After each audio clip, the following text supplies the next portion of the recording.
আসসালামু আলাইকুম গাইস। অসুস্থ মধ্যে ভিডিওটা বানাইতে হয়, সবাই আশা করি ভিডিওটা দেখবেন, শেয়ার দিয়ে পাশে থাকবেন। প্রবাসী জমাতের বুট দিলে, দাড়িপাল্লার বুট দিলে তারার মা বোনকে হিজারা দিতে হবে দাড়িপাল্লার নেতাগুলারে। আচ্ছা, মানে নিলাম। তাহলে প্রবাসী বিএমপিরে বুট দিলে, দানা ছাড়া বুট দিলে তারার মা বোনকে হিজারা দিতে হবে নেতাগুলারে। কথাগুলো সমান সমান না? এই হালার হালা, কথাগুলো ভাবি চিন্তি বলবি।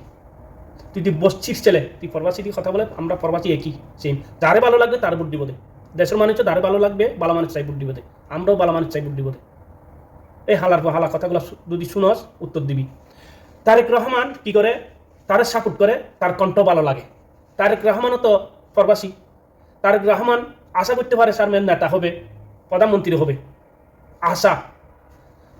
বস্তির ছেলেরে সাপোর্ট কীভাবে করতে পারে তারেক রহমান? আমাদেরকে ছুটো করে প্রবাসী, সবাই প্রবাসী একই একই সেম প্রবাসী আমরা। তাহলে সবাই মা বোনের ইজ্জত লই, সম্মান লই, হারাহারি করে নেয়। এগুলো তারেক রহমানে বুঝতে চায় নাই। তার কণ্ঠ দেখে, তার ভিডিও দেখে বলছে তারেক রহমানও তো প্রবাসী। আচ্ছা যাক, তার উদ্দেশ্যে একটা কথা বলি। এই হালার হালা, তার মা বোনের গালালি করি ফাইটান না।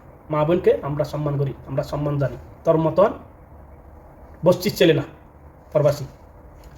প্রবাসীর যেত বছর আছে না বিদেশে, পানিগুলো জমে গেছে না, তোর ফুটকি আছে না, তোর ফুটকির মধ্যে ডালে দিতে হবে, তার ফলে তুই শান্তি পাবি।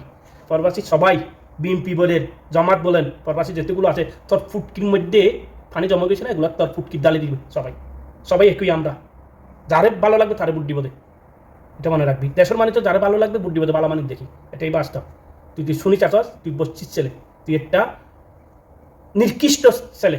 তোর মতন দেশের মধ্যে কুত্তা আছে, কুত্তার এত সম্মান আছে, তাহলে কীভাবে তার দিয়া সম্মান দাঁড়াচ্ছে আমি জানি না। এটা কি উদ্দেশ্যে? আল্লাহ হাফেজ। ভালো লাগলে শেয়ার দিয়ে পাশে থাকবে।